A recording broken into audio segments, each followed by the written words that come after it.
کوئی چکرا روڈ سے ماشاء اللہ بہت سارے جو سواریاں موجود ہیں، سب نے بتا دیا وہاں چکرا روڈ کے حالات کے بارے میں بھی کہ چکرا روڈ میں ہمیں کیا کیا مسائل تھے وہاں پہ اور ہم نے کس طرح آئیڈینٹیفائی کیا ہوا۔ یہ اسپیڈو کی مہربانی کی انہوں نے ہمیں ٹریننگ دی اور ہمیں بتا دیا کہ بھائی ہماری کیا کیا مسائل ہے وہاں، اور ہم نے وہاں کوشش کی گرین بیلٹ کے لیے انشاءاللہ چند دنوں میں اس کی اوپننگ ہوگی انشاءاللہ۔ یعنی ہم پلانٹیشن کر رہے ہیں وہاں پہ اور وہاں کے مسئلے وغیرہ سب حاصل کر لیا۔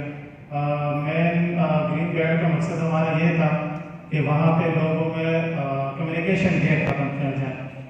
علی بھائی ہمارے یہاں موجود ہے، انہوں نے بتا دیا کہ وہاں پہ بہت سارے ایسے مسائل ہیں کہ لوگ ایک دوسرے کے ساتھ جو ہے ایسا کچھ تھا تو نہیں، لیکن مشہور تھا سیلانی کے بارے میں کہ یہاں پہ جانا نہیں جانا چاہیے، ان مختلف باتیں ہوتی ہیں ہماری سڑک میں۔ تو ہم نے وہاں پہ گرین بیلٹ پہلے کوشش کی اسپیڈو کے ساتھ، اور قریب انشاءاللہ ہم سب دوستوں سے ریکویسٹ کریں کہ آپ لوگ ہمارے ساتھ اس گرین بیلٹ میں کوشش کریں اور جو ہمارے مسائل ہیں وہاں کی ہمیں کمیونیکیشن گیپ ہوگا وہ ختم کریں۔ مختلف کمیونٹیز ہیں وہاں پہ تاکہ وہ سارے ایک ساتھ بیٹھ کے وہاں پہ اپنا جو مسائل ہے وہ حل کریں۔ اور جو اس کے علاوہ میں کیا کہوں یہ کہ میں اسپیڈو کو شکریہ ادا کروں گا۔ شکریہ اسپیڈو۔